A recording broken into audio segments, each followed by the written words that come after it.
Hey guys, what's going on? It's Alex here with my late, what is it now, week 11 picks.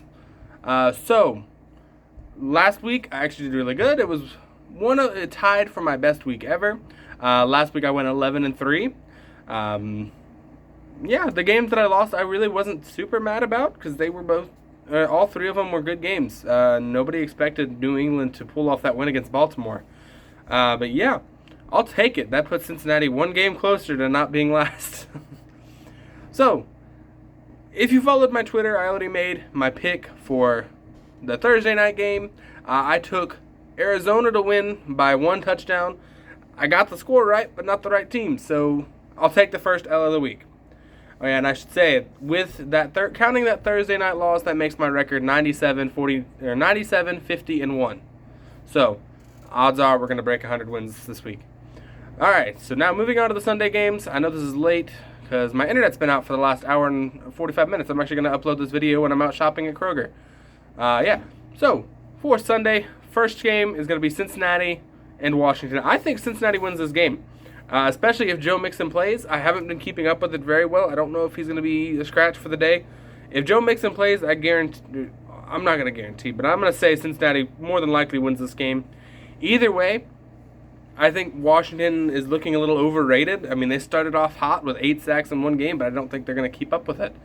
I think Cincinnati starting to hit their stride, minus the Pittsburgh game. I think Cincinnati is going to be able to pull out the win here. Next up, I'm going to have in New Orleans and Atlanta. I've got to take New Orleans here. I like Taysom Hill. He's the starting quarterback. Without Drew Brees. Now, it's going to be a lot closer than what it probably would be, but I think Taysom Hill, he's been waiting his whole life for this opportunity. I don't think he's going to mess it up. Atlanta, they've always got a shaky defense, and the New Orleans defense is looking really strong right now, minus just a couple occasions. But I think New Orleans holds on to get the win here. Now we've got Cleveland visiting Philadelphia.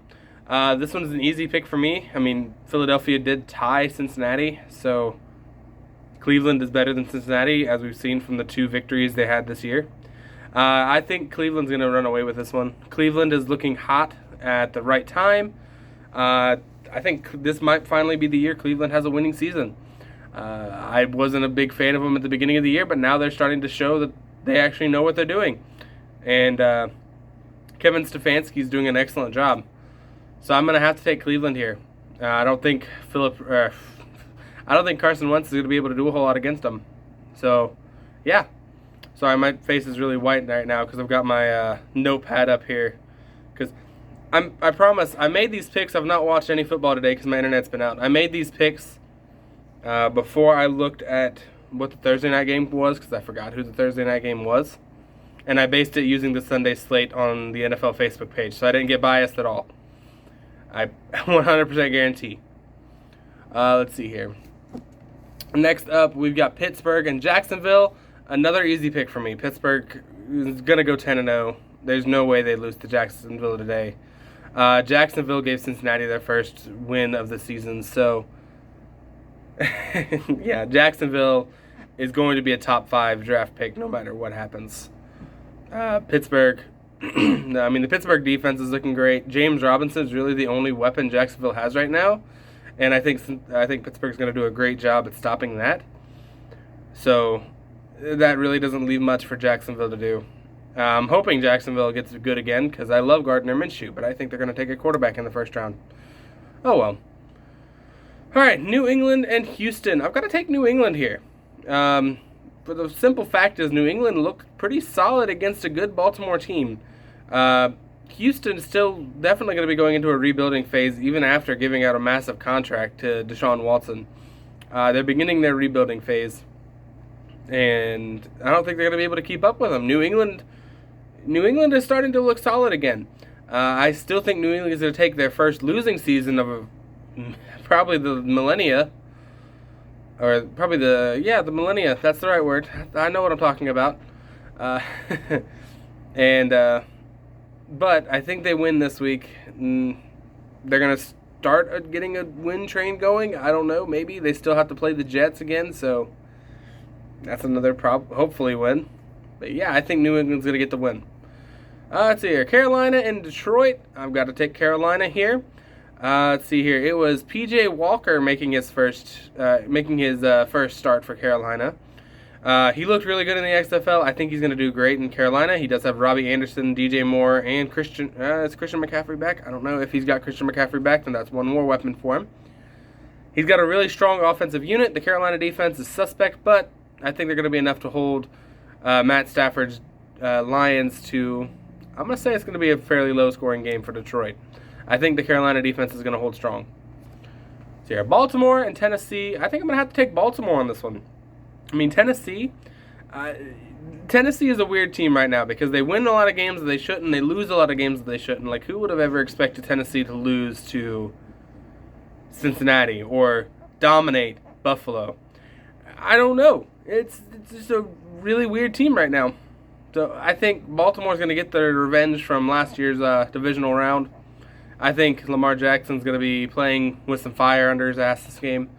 And I think Baltimore's going to just run right through the Tennessee Titans. So yeah, we've got Miami and Denver. I'm going to have to take Miami here. Miami's another one of those weird teams, but they're oddly good this year. I like Tua, and I want to see him do well.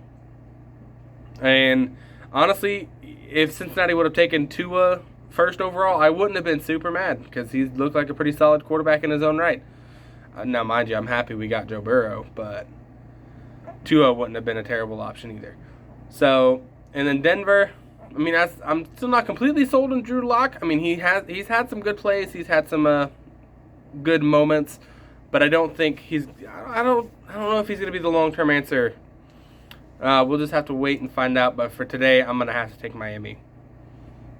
All right, we got the Chargers and the Jets, another easy pick. Jets honestly have the very strong potential to go 0-16. They've only been competitive in one game, and surprisingly enough, that was Bill Belichick's Patriots. The Chargers are looking solid this year. Justin Herbert's another great quarterback from this draft. Honestly, the 2020 draft, the first round, is looking really good. Like, this wasn't a great draft class. It's going to go down as one of the better ones. Justin Herbert's looking good. He's going to tear apart that defense. I think it's still Joe Flacco starting. I don't think he's going to be able to do much against the Chargers defense. I would be stupid to take the Jets in this. It's going to be the Chargers. There, Minnesota and Dallas. I think Dallas has Andy Dalton coming back, but Minnesota is getting hot at just the right time. I think Dalvin Cook is going to run all over that Dallas defense, and Kirk Cousins is going to show off why he got that massive payday. Dallas, the offense has no excuse to do bad. They've got a veteran signal caller in Andy Dalton, who did somewhat decent in Cincinnati. Got a top 3 running back in Ezekiel Elliott.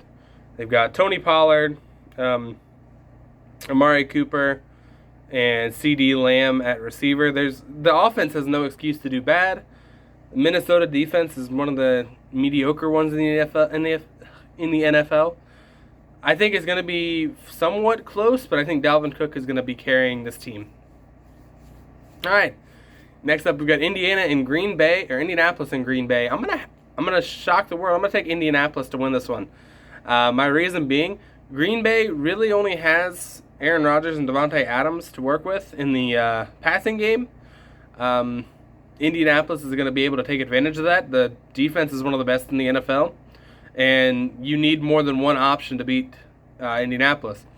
They do still have Aaron Jones, but I don't think he's going to be enough to really take pressure off of Aaron Rodgers and make them game plan for Aaron Jones. I think Indianapolis is going to hold strong and win this game. Phillip Rivers is starting to look comfortable under center. So it's going to be a good game to watch no matter what.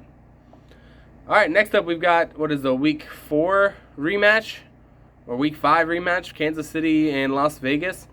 I'm going to take Kansas City in this one. And my reason is I don't think Patrick Mahomes is going to lose to the Raiders twice. I think he's gotten it back into the flow of things. He's up there in the MVP race again, and I think he's going to continue his MVP race campaign.